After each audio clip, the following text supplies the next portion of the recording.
जी। अच्छा सर, एक सवाल मेरा ये था कि आप कहते हैं कि घर जो है वो हॉस्पिटल का जो कोई भी आईसीयू होता है उससे बेहतर आपका आईसीयू जो है वो घर में बन सकता है। कुछ चीजें हटानी होंगी, कुछ चीजें ऐड करनी होंगी। कैसे बन सकता है? और क्योंकि ये एक ऐसा सवाल है जो आज हर व्यक्ति चाहता है कि कुछ ऐसी चीजें, उसको टेक्निक पता हो, कुछ ऐसी चीजें पता हो जिससे वो तुरंत फर्स्ट एड अपने घर में बहुत बेहतर तरीके से कर सके। ये बहुत इंपॉर्टेंट है। इससे कॉन्फिडेंस भी आएगा, डर के माहौल से बाहर निकल जाएंगे आप लोग, और ऐसा सिचुएशन आ जाए तो कुछ ना कुछ आप कंट्रीब्यूट कर पाएंगे। इसमें शुरू करते हैं हार्ट अटैक से। एंजाइना, हार्ट अटैक जो कि बहुत कॉमन होता जा रहा है, आपने पूछा भी सवाल जी। एक बात याद रखिए, जब भी किसी को हार्ट अटैक आता है तो पहले 20-30 मिनट में जो होना हो चुका होता है, उसके बाद या तो वो जिंदा रहेगा या मर चुका होगा। अब जरा सोचिए, जब किसी को हार्ट अटैक आएगा, जरूरी है कि हॉस्पिटल के अंदर हार्ट अटैक आए? वो तो रास्ते में आएगा, घर पे आएगा, स्कूल में आएगा, कहीं भी आ सकता है, सड़क पे आएगा, बाजार में आएगा। उस वक्त अगर वो if you happen to be near them, तो आप ही उसके डॉक्टर हैं। अगर आप इस सोच में पड़ गए कि इसको हॉस्पिटल ले जाओ, तो वो तो पहले जो 20-25 मिनट 30 मिनट है वो आपने वेस्ट कर दिए, और उसके बाद जो होना है हो चुका है, फिर कोई कंट्रीब्यूशन किसी का नहीं है। हॉस्पिटल ले जाएंगे, वो कुछ ना कुछ करेंगे, ईसीजी करेंगे, एंजियोग्राम करेंगे, एंजियोप्लास्ट करेंगे, लेकिन वो खतरा या तो टल गया है या वो मर चुका है। अब उनके पास एक मुर्गा आ गया कि इसको हम एंजियोग्राम कर दें, एंजियोप्लास्टी कर दें और इससे पैसे ईंट लें। याद रखिए, हार्ट अटैक का एंजियोग्राम से, एंजियोप्लास्ट से कोई लेना देना नहीं है। वो सुपरफिशियली होता है, इस बारे में कभी और चर्चा करेंगे। लेकिन अभी आपका सवाल यह है, करना क्या चाहिए, अपने घर को कैसे आईसीयू बनाएं। स्टेप 1 हम अपने हॉस्पिटल में ये करते हैं, अपने पेशेंट को सिखाते हैं, और हॉस्पिटल में डॉक्टर्स भी यही करते हैं। हमारे 20 हॉस्पिटल्स हैं हिम्स के नाम पे, तो यही होता है। तो देखिए, स्टेप 1, किसी को भी हार्ट अटैक आए, मान लो वो आप खुद भी हैं, तो आपको स्टेप 1 अपने पोस्चर को चेंज करना है। ये एक हार्ट है, एक हार्ट आपके काफ मसल्स हैं, दोनों हार्ट को पास ले आना है। कैसे? मान लो मुझे हार्ट अटैक आ गया, तो मैं क्या करूंगा? पहला step, what I will do, ये जो पोस्चर है, दोनों हार्ट पास आ गए, काफ मसल्स और ये हार्ट का distance is very very close, तो दिस इज द पोस्चर। लेकिन ये आपको चेयर पे बैठ के नहीं करना है, जमीन पे बैठ के करना है, पीछे का सपोर्ट लेके। चेयर पे बैठ के इसलिए नहीं करना है क्योंकि अगर वो पेशेंट जो है उसको अगर अनकॉन्शियस हो गया तो चेयर से गिरेगा और चोट लगेगी, और नीचे बैठ के करेगा तो अगर अनकॉन्शियस हो गया दर्द के मारे, तो वो नीचे ही है तो गिरेगा तो चोट वोट नहीं लगेगी। पहला स्टेप, जैसे ही आप इस पोस्चर में आएंगे, आपका एंजाइना होपफुली थोड़ा कम होने लगेगा। पहला स्टेप। सेकेंड स्टेप, अदरक, इतना बड़ा अदरक का पीस लेके, हमारे हॉस्पिटल में अदरक कहीं कहीं रखा रहता है, फटक से अदरक लिया, पेशेंट के मुंह में ठूस दिया, और पेशेंट अगर कॉन्शियसनेस में है तो अदरक को चबाएगा, वो चबाना है। जब अदरक चबाएंगे, इस पोस्चर में रहेंगे, तो आंखों से आंसू आने लगेंगे, 15 मिनट लगेगा। जैसे जैसे आंसू आएंगे वैसे वैसे एंजाइना कम होगा, वैसे वैसे ब्लड वेसल डायलेट होगा, वैसे वैसे नाइट्रिक ऑक्साइड प्रोड्यूस होगा, और आधे घंटे में वो सिम्टम चले गए और आप ठीक हो गए। इतना ही करना है। साथ में एक तीसरा स्टेप हम कराते हैं, एक बाल्टी में 45 डिग्री सेल्सियस पानी, गीजर का पानी आ जाएगा, और बाल्टी आने में मान लो 10 मिनट लग गए, तब तक ये कर रहा है दोनों स्टेप, और फिर चेयर पे बिठा दिया और दोनों पैर बाल्टी के अंदर, जो कि गर्म पानी है। जैसे ही दोनों पैर बाल्टी के अंदर है तो काफ मसल, सेकंड हार्ट भी बाल्टी के अंदर है, और ब्लड वेसल डायलेट होंगे, ब्लड सर्कुलेशन बढ़ेगा, और होपफुली उसके सिम्टम विल गो अवे। ये आधे घंटे तक करना है, बकेट वाला जो बोल रहा हूं मैं। यही 3 स्टेप हम कराते हैं, इसे कहते हैं वेजो स्टिमुलेशन थेरेपी। वेजो स्टिमुलेशन थेरेपी, ये तीनों स्टेप करने के लिए कोई हॉस्पिटल की जरूरत नहीं है, ये सारी चीजें घर पे ही हैं। अब आते हैं और मेडिकल इमरजेंसी, 1-2 बता देता हूं। मान लो किसी का ब्लड प्रेशर शूट हो गया, हाई हो गया, या फीवर हो गया, फीवर हो, हाई ब्लड प्रेशर हो, इसको लो करने का एक रामबाण इलाज है। बाल्टी में 42 डिग्री सेल्सियस पानी हो, पेशेंट ऐसे बैठा हो और दोनों पैर बाल्टी के अंदर, 42 डिग्री सेल्सियस पानी मेंटेन रखना पड़ेगा फॉर नेक्स्ट 30 मिनट्स। ऐसा करेंगे तो फीवर भी नीचे आता है, ब्लड प्रेशर भी नीचे आता है, थकान भी नीचे आती है, डिप्रेशन भी कम होने लगता है। रात को ऐसा करेंगे तो नींद भी अच्छी आती है। तो देखिए, एक बाल्टी और गर्म पानी से कितने सारी चीजें हो गई।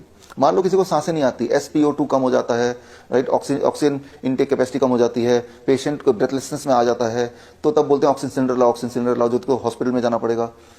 ऐसे में पेशेंट पहली गलती करते हैं कि इस तरह से वो बैठते हैं या पीठ के बल लेट जाते हैं। जो लोग मुझे सुन रहे हैं, इस तरह से आप बैठ के देखिए अभी मेरे साथ, आप ऐसे करते ही आपकी सांसें अटकने लगेंगी। तो ये जो पोस्चर है, ये आपके हार्ट को लंग के ऊपर डाल देता है, लंग की कैपेसिटी और छोटी हो जाती है, and it is difficult to breathe. आप गौर से देखेंगे तो पाएंगे कि जब भी पेशेंट बोलता है कि आई एम फीलिंग ब्रेथलेस, तब देखेंगे वो या तो पीठ के बल लेटा होगा या इस तरह का कोई पोस्चर होगा, और ऐसे हाफ रहा होगा। अब इसका उल्टा कर देते हैं। जैसे ही मैंने पोस्चर पेशेंट का ऐसे चेंज किया, जैसे अभी मेरा पोस्चर है, ये पोस्चर करते ही अभी आप मेरे साथ करेंगे तो आपका लंग खुल गया बाय 20%, और आपका सांसें आसान हो गई। अगर आपने ऑक्सीमीटर लगाया होगा, विद इन 15 मिनट्स आप देखेंगे SpO2 बढ़ने लगेगा। या फिर हम पेट के बल लिटा देते हैं अगर पेशेंट बैठ नहीं सकता है। पेट के बल लिटाने को कहते हैं प्रोन वेंटिलेशन। इससे आपकी जो ब्रीदिंग कैपेसिटी बढ़ जाती है। तो जहां तो वो वेंटिलेटर की बात कर रहे हैं, जहां तो वो ऑक्सीजन सिलेंडर की बात कर रहे हैं, वहां just by changing the posture you can give the better benefit, not the same amount of relief, better relief. क्योंकि ऑक्सीजन सिलेंडर से आपके लंग में निमोनिया होने लगता है, वेंटिलेटर से तो इंसान कभी वापस ही नहीं आता भी तो 1-2 महीने जीता है, तो वो तो आउट ऑफ क्वेश्चन है ही। तो मैंने आपको बताया, चाहे वो लंग हो चाहे वो हार्ट हो, किस तरह से आप उसको इमरजेंसी में यूज कर सकते हैं। अब एक आखिरी 1 मिनट लेता हूं, किडनी की बात कर लेते हैं। जी। ऐसे पेशेंट जो ये आप में सुन रहे हैं, जिनके पैर सूज जाते हैं, यूरिन आउटपुट बड़ा लो है, सिर्फ इतना करना है कि आपको आपका जो बेड है, बेड में एक तरफ 2-3 ईंटें लगा देंगे तो bed will be inclined, bed ऊंचा हो जाएगा। मान लो ये आपका बेड है और ये बेड है और आपने इस तरह से इंक्लाइन कर दिया बाई 1 फीट एक्स्ट्रा, यहां सिर और यहां पैर। इस पोस्चर में जब वो लेटेंगे और ऐसा अगर 2 घंटे तक लेटते हैं तो उनकी सूजन कम होने लगती है, उनका यूरिन आउटपुट बढ़ने लगता है और उनके जो क्लासिक सिम्टम है क्रॉनिक किडनी डिजीज के, वो ठीक होने लगते हैं। तो जिसके लिए अदरवाइज वो सोच रहे थे हॉस्पिटल जाएंगे, दवाई खाएंगे। तो मैंने आपको बताया, चाहे वो किडनी की बात करें, चाहे वो लंग की बात करें, चाहे वो हार्ट की बात करें, हम घर की चीजों से ही हम इमरजेंसी को इजीली हैंडल कर सकते हैं। और हम तो करते ही हैं, क्योंकि जब ड्रग फ्री हैंडलिंग होगी तो याद रखिए वो सेफ होगा।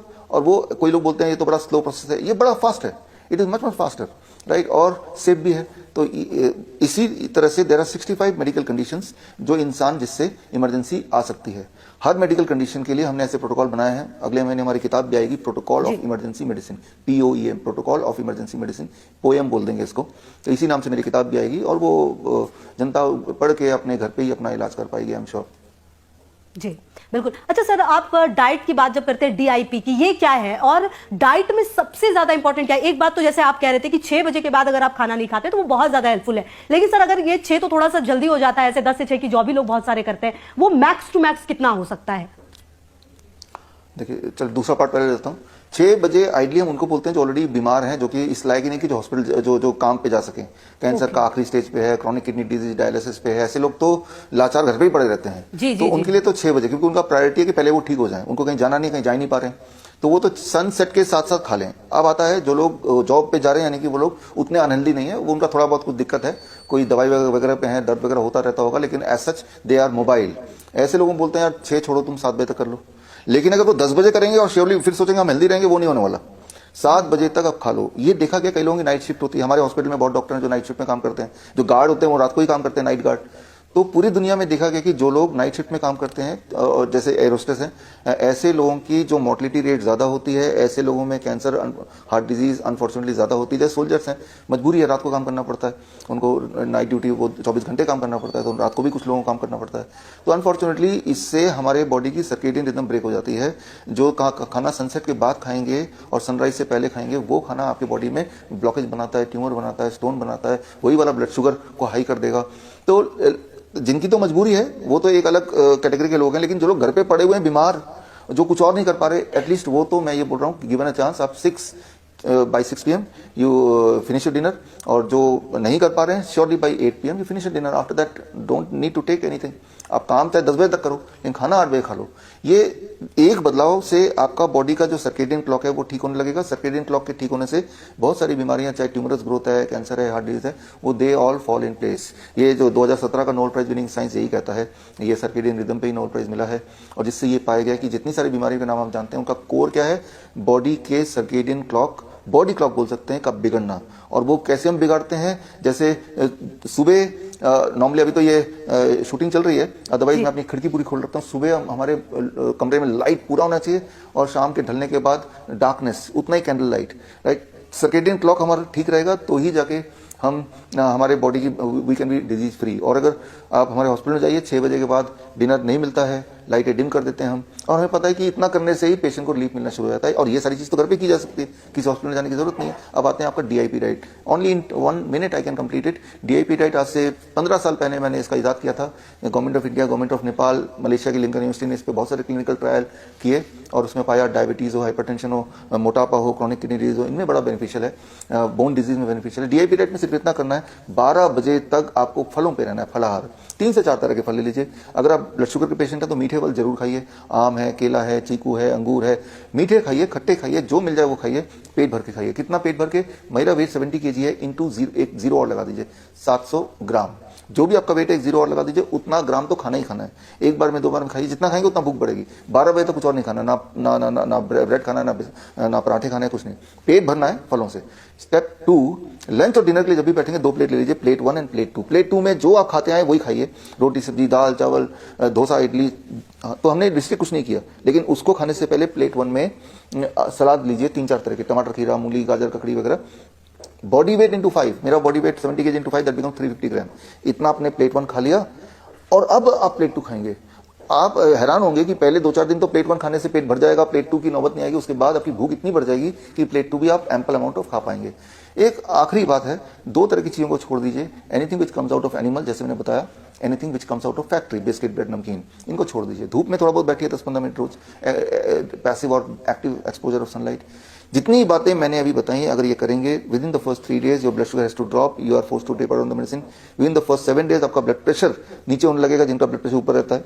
1 महीने के अंदर body weight reduces by 5 to 10%। 3 महीने के अंदर BMI नॉर्मल में आ जाता है जो लोग मोटे हैं। बोन डिजीज के पेशेंट्स को, ज्वाइंट पेन के पेशेंट्स को 15 दिन से 21 दिन में फायदा होने लगता है। तो this is about the DIP right. GFR बढ़ने लगता है क्रॉनिक किडनी डिजीज में, जो क्लिनिकल ट्रायल से पता चला है। तो ये सिंपल डाइट है। मैं तो ये बोलता हूँ, जो लोग ये इंटरव्यू देख रहे हैं, जब देखने में इतना समय लगा ही लिया है आपने, तो ये टेस्ट करना बनता है। 1 हफ्ते के लिए टेस्ट कीजिए, अगर आपको फायदा मिल रहा है कैरी ऑन। बिल्कुल। अच्छा सर, मेरा एक सवाल ये था कि आजकल जो है ना सर, वो इंटरमिटेंट फास्टिंग जिसको हम बहुत बार, अच्छा सर आपने ये कहा कि 12 बजे तक आप फ्रूट्स पे रहिए, कुल मिला के मतलब आप कुछ मत खाइए, और आप लास्ट डिनर भी कह रहे हैं कि 7 से 8, मतलब हम अगर ऐसे देखें तो 12 और 4 16 घंटे हम ऐसे रह रहे हैं। तो सर ये क्या सही मतलब फायदा पहुंचाता है? मतलब इंटरमिटेंट फास्टिंग जिसे हम कहते हैं, कुल मिला के उसे हम पॉजिटिव ले सकते हैं? हाँ देखिए, yes you are right, intermittent fasting कुछ लोग उसको बोल सकते हैं। Means you are eating within the bracket of 10 hours between 8 AM to 6 PM और 12 hours 8 AM to 8 PM, and you are not eating between 8 PM to next day 8 AM। तो 12 घंटे के ब्रैकेट में आप खा रहे हैं, और 12 घंटे आप कुछ भी नहीं खा रहे हैं, पानी पी सकते हैं, सिर्फ पानी। तो जब आप कुछ नहीं खा रहे हैं तो बॉडी में is not shut down, body में तो एक्टिविटी चल रही है, केमिकल रिएक्शन चल रहे हैं, आपकी एनर्जी भी एक्सपेंड हो रही है। तो बॉडी को लगातार एनर्जी चाहिए, लगातार न्यूट्रिशन चाहिए। तो उस 12 घंटे में बॉडी क्या कर रही है, आपके बॉडी के अंदर ही ट्यूमर के नाम पे, स्टोन के नाम पे और ब्लॉकेजेस अलग अलग जगह पे हैं। तो body breaks up the stone, body breaks up the tumour and extract the nutrition from it. कोई ट्यूमर को आप तोड़ के निकालेंगे तो या उसके अंदर आप देखेंगे पोटेशियम होगा, सोडियम होगा, प्रोटीन होगा, कार्बोहाइड्रेट होगा, वो सारे न्यूट्रिएंट होंगे जो आपकी बॉडी को चाहिए, वही सारा स्टोरेज है। तो body breaks up those stored things जो अदरवाइज आपके। दर्शकों के लिए एक खास मेरा मैसेज, आप इस दोनों चैनल के माध्यम से मेरे वीडियोस आप देख रहे होंगे, नए नए जो टेक्निक्स हैं वो आप सीख रहे होंगे। एक चीज़ करना भूल जाते होंगे कि वो ये है सब्सक्राइब करना। सब्सक्राइब कीजिए ताकि जो मेरे नए टेक्निक्स हैं, नए वीडियोस हैं, वो राइट टाइम पे आप तक पहुँचे, सबसे पहले पहुँचे।